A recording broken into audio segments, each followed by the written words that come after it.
Hey guys, this is gonna be just a short video about the Grand Prix in Dunkerque.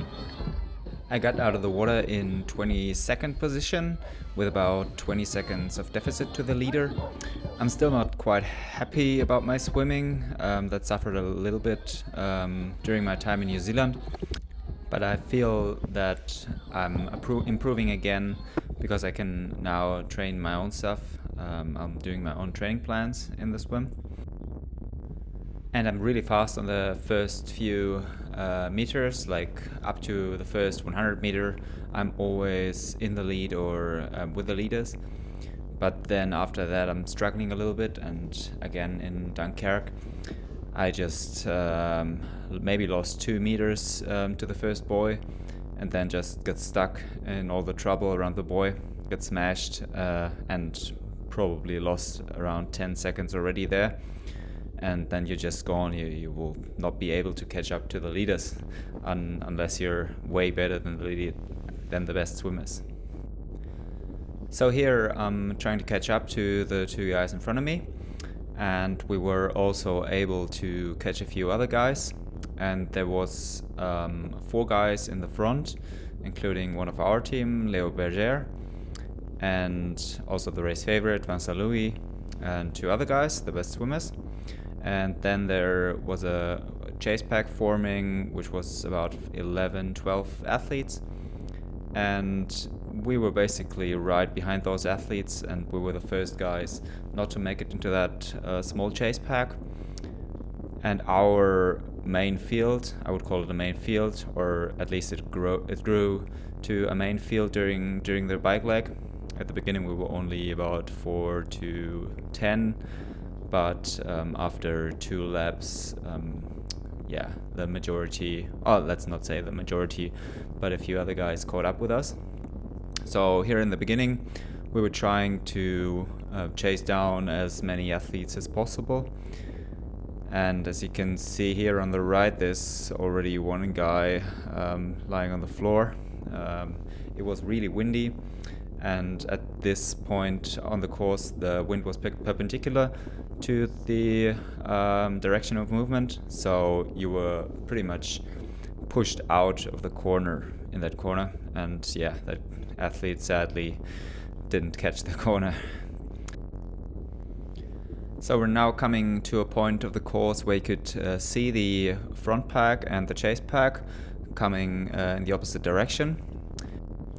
And that's actually the first point I actually knew what was going on and where I was in the race. Because you can imagine in the swim there's so many people around you that you have no idea if you're 10th or if you're 40th, unless you're in the very lead, but I wasn't. So like turnarounds like that are pretty good to get a little bit of an orientation of where we are in the race and also of what you actually can do. And those guys, like maybe 10 seconds in front of us, that was the chase pack, and that was pretty realistic to catch them.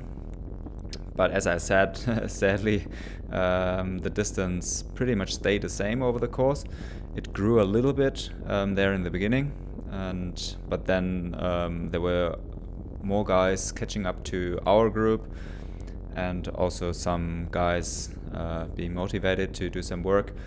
And then we reduced the gap again to the chase pack, and in the end it was like 10 to 15 seconds going into T2.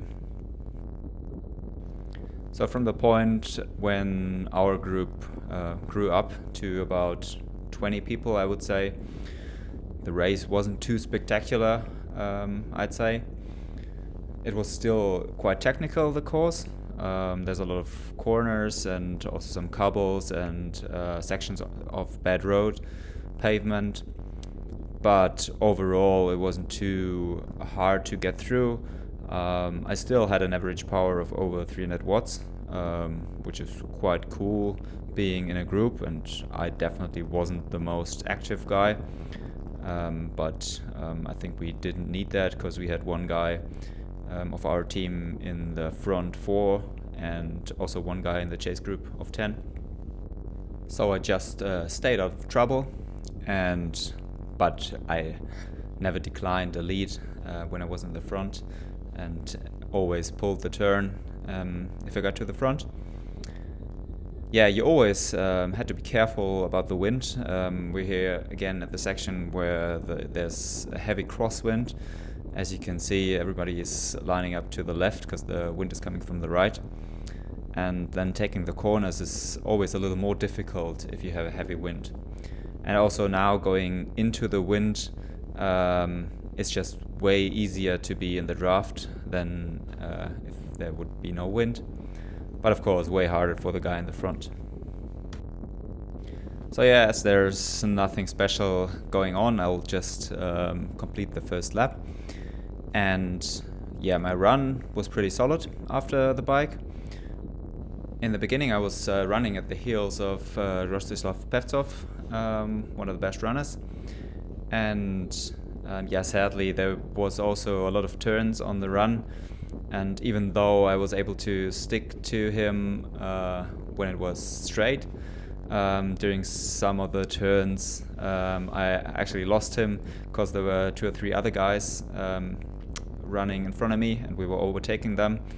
And then I had to stick behind them during the turn.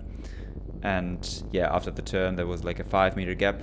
And if you're already at the limit running, you don't really want to chase down a 5-meter gap.